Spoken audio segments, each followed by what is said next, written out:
Bismillahirrahmanirrahim. Assalamualaikum warahmatullahi wabarakatuh. Waalaikumsalam warahmatullahi wabarakatuh. Alhamdulillahirabbil alamin. Assalatu wassalamu ala asyrafil anbiya'i wal mursalin wa ala alihi wa sahbihi ajma'in wal aqibatu lil muttaqin.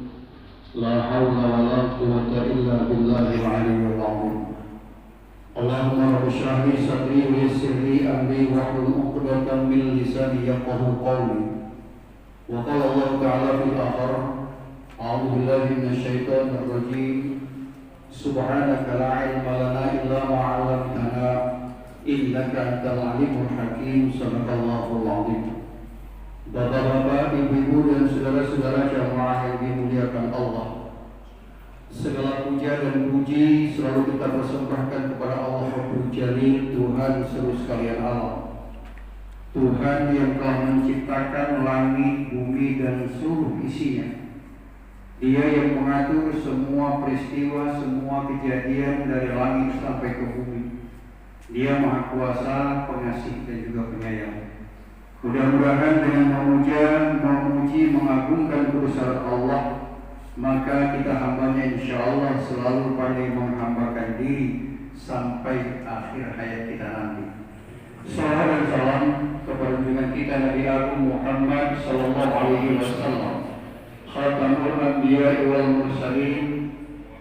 Dengan bersolawat mudah-mudahan cahaya kerasulan Nur Muhammad sallallahu alaihi wasallam akan hidup di qalbu kita, akan hidup di batin kita.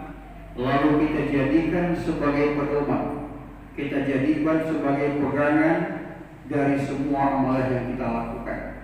Apakah itu urusan dunia dan lebih-lebih urusan akhirat.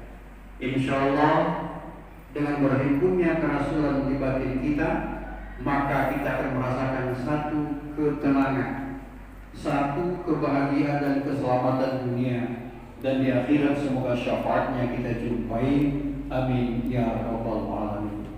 Lalu tak kalah pentingnya kembali kita bersyukur kepada Allah yang telah mencurahkan berbagai nikmat kepada kita semua, tak terhitung jumlahnya, jasmani, rohani, belum lagi hidayah, taufik, ma'unah, yang semuanya itu membuat kita, menjadikan kita sebagai makhluk yang pandai bertuhan.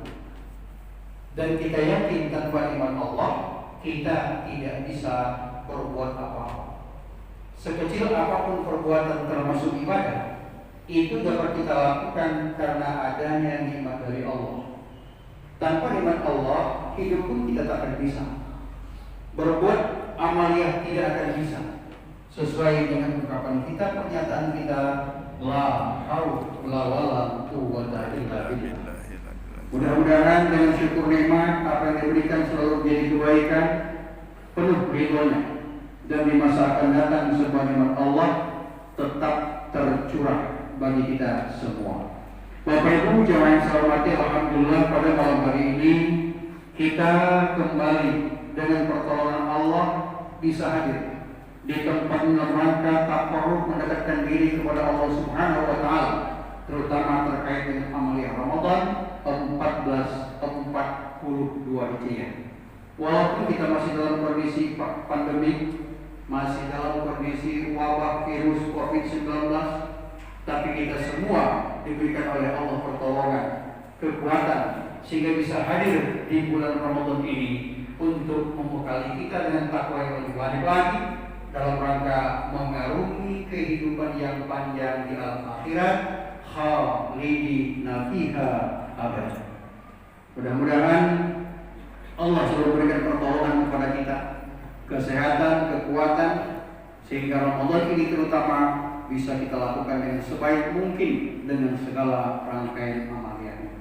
Bapak Ibu juga yang saya hormati, kultum kita malam hari ini sesuai dengan tema yang telah disusun oleh panitia, bahwa dakwah, melakukan dakwah itu merupakan syiar, meninggikan syiar agama Allah, termasuk membela agama Allah.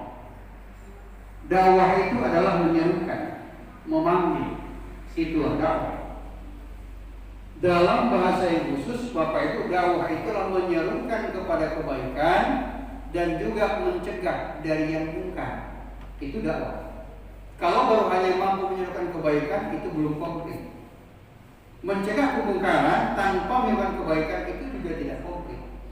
Makanya dakwah itu Bapak Ibu menyerukan kebaikan dan juga mencegah kemungkaran, jadi satu. Di zaman Rasul, yang dakwah itu karena umat Islam pengikutnya itu masih sedikit, maka yang dakwah itu dilakukan oleh Rasulullah Muhammad SAW. Mengapa? Karena pengikutnya itu masih sedikit. Yang langsung dakwah adalah Rasul. Demikian juga Rasul-Rasul sebelum beliau, 24 Rasul sebelumnya, dakwah itu dilakukan oleh mereka. Tetapi setelah umat Islam tambah banyak, Rasul sudah tidak lagi. Dakwah itu dilanjutkan oleh sahabat-sahabat beliau yang kita kenal dengan keempat sahabat, dari Abu Bakar, Umar, Utsman, dan Ali. Berkembang terus, dakwah dikembangkan terus. Habisnya khalifah ini Bapak Ibu diteruskan oleh para sahabat. Habis sahabat diteruskan oleh tabi'in. Habis tabi'in diteruskan oleh tabi'in sampai dengan akhir zaman. Kita sekarang ini, kita semua berkewajiban menyampaikan dakwah ini. Apakah itu dakwah bil hal, dakwah bil mal, dengan harta, dengan perbuatan, atau dakwah dengan qauliyah, dengan lisan.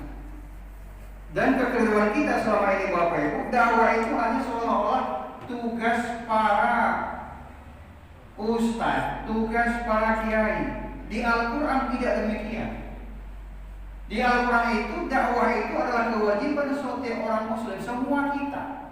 Coba kita lihat, salah satu Al-Quran itu Bapak Ibu, Allah ingatkan kita bahwa wal takum min ummatin yad'una ilal khair ya'muruna bil ma'ruf wa yanhauna 'anil munkar. Coba lihat di sana. Bahwa Allah Subhanahu wa taala berikan tugas kepada kita untuk menyerukan kepada kebaikan, nyuruh yang bagus, ngelarang yang enggak bagus. Kuntum khairu ummat ukhrijat linnas. Kamu kata Allah akan menjadi manusia yang baik, manusia yang sempurna di antara manusia, dan dilahirkan untuk manusia yang bagaimana? Ta'muruna bil ma'ruf wa tanhauna 'anil munkar wa tu'minuna billah. Jadi ini semua Bapak Ibu adalah seruan kepada kita semua untuk menyampaikan dakwah sesuai kapasitas kita masing-masing. Kapasitas ilmu, kapasitas power kita, baik dalam keluarga maupun di tengah masyarakat. Sampai Rasul mengingatkan kepada kita semua, balighu anni, sampaikan apa yang telah kuberikan kepadamu, kata Rasul, walau ayat, walau hanya satu nasihat, walau satu ayat. Ini ditujukan kepada semua kita. Jadi Bapak Ibu, dari hadis dan Quran tadi jelas bahwa dakwah itu adalah tugas kita yang mengakui asyhadu an la ilaha illallah wa asyhadu anna Muhammadar Rasulullah. Selama ini kita berikan seolah-olah hanya tugas para dai, para kiai, para ustaz. Bukan. Quran dan hadis menyerukan semua kita berkewajiban untuk berdakwah sesuai dengan ilmu dan kapasitas kita masing-masing. Tidak baca dakwah dengan ucapan, dakwahlah dengan perbuatan. Dari rumah pergi ke masjid, itu sudah mengandung dakwah. Mengajak kepada kebaikan, bukan untuk dipuji, bukan untuk disanjung, tapi ini dakwah. Yang tidak baca dengan amal, yang tidak baca dengan ilmu, karena tidak punya, yang punya duit dengan duit, namanya itu dakwah bil mal. Dakwahlah dengan duit. Bangun masjid, mari kita bantu. Bangun apapun, mari kita bantu.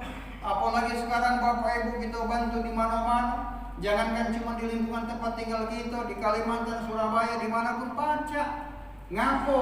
Dengan adanya kita sudah semakin canggih alat di bidang ekonomi. Ada terbaca di WA di Jakarta, ada pembangunan asrama para penghafal Quran. Kita ada duit 50.000 transfer ke sana. Jadi mudah. Nah ini mengambil hal. Oleh karena itu semua kita baru tanpa terkecuali mari kita akan dakwah. Ini dengan prinsip yang pertama, dakwah yang kita lakukan itu adalah terkait dengan amar ma'ruf nahi munkar. Siap menyembuhkan kepada kebaikan dan siap juga mencegah kepada yang maksiat. Memang Bapak Ibu, nyerukan kebaikan itu hampir tidak ada resiko. Hampir tidak resiko nyerukan kebaikan itu. Tapi kalau sudah sampai di tanha anil munkar, mencegah kemungkaran, ini besar resikonya Bapak Ibu. Ada yang sampai di penjara, ada yang sampai dibunuh. Ngapa? Karena sudah melakukan kedua, yaitu tanha anil munkar. Tapi ini kewajiban kita. Sekecil apapun kemungkaran, mari Bapak Ibu kita berupaya dengan sebaik mungkin untuk mencegah kemungkaran itu. Itu yang pertama. Yang kedua, dakwah itu adalah dengan figur tauladan. Sebelum kita ngomong, maka kita dulu yang isi omongan kita, baik seruan maupun larangan. Nyuruh wong, tidak usah jauh-jauh, nyuruh anak kita dewek, di rumah, nyuruh mereka untuk sholat. Kalau kita tidak sholat, tidak baca kita dulu. Kita dulu nyuruh anak kita, cucu kita sholat, kita tidak sholat, tidak akan diindahkan. Apalagi budak sekarang, gancang Pak dia nyawa Bu, Bapak lagi tidak sholat. Nah ini kan jadi prinsip tauladan. Kita dulu. Sebaliknya dalam rangka mencegah kemungkaran, sama kita dulu harus menjauhinya, baru kita nyerukan kepada orang lain. Baru insya Allah dakwah kita itu akan berjalan dengan mulus. Tapi tanpa figur tauladan sulit Pak. Tak salah-salah kita kadang-kadang di masjid subuh pagi imam sholat subuh bagus mendayu-dayu doanya panjang. Jam 10 pagi kepancingnya joget sama biduan. Nah ini kan namanya belum bisa Bapak Ibu untuk menjadi dai dakwah. Jadi oleh karena itu apapun ya yang kita serukan kita duluan melakukannya, apapun yang kita larang kita duluan untuk menjauhinya. Ngelarang anak kita merokok, kalau kita merokok tidak bisa Bapak Ibu. Kecil kebaik, kita melarang anak kita jangan merokok, kita merokok. Nah ini kan bertentangan dengan prinsip dakwah. Kita tidak cocok dengan omongan sehingga sulit untuk diterima orang lain. Namun catatan kecil bagi kita semua bahwa walaupun kita sudah menghindari segala bentuk maksiat, mengerjakan sebagai bentuk kebaikan, tapi khilaf dan salah dosa pasti ada pada diri kita semua. Sebagai kesimpulan bahwasanya dakwah itu adalah mengajak menyerukan orang lain berbuat baik mencegah munkar dari zaman dulu setelah para rasul, dan sekarang kita penerusnya untuk melakukan dakwah tanpa kecuali siapapun kita sesuai dengan ilmu dan kapasitas kita semua. Lalu mari kita berdakwah dengan prinsip yang pertama menyeru kebaikan dan mencegah kemungkaran, dan yang kedua prinsip tauladan dalam melakukan dakwah. Insya Allah dengan demikian dakwah kita sedikit walaupun sedikit akan bisa diterima orang, dan itu akan menjadi ladang jariah kita ketika kita sudah tidak lagi di dunia ini. Sebab sekali kita mengajarkan kebaikan ada sikap ya Bapak Ibu yang mengamalkan, maka walaupun kita tidak lagi di dunia, kita tetap mendapatkan jariah kebaikan. Sebaliknya kita mengajarkan satu maksiat dikerjakan orang, kita yang sudah tidak lagi di dunia akan mendapatkan dosa jariah dari perbuatan itu. Terima kasih. Lebih kurang mohon maaf. Assalamualaikum warahmatullahi wabarakatuh. Waalaikumsalam warahmatullahi wabarakatuh.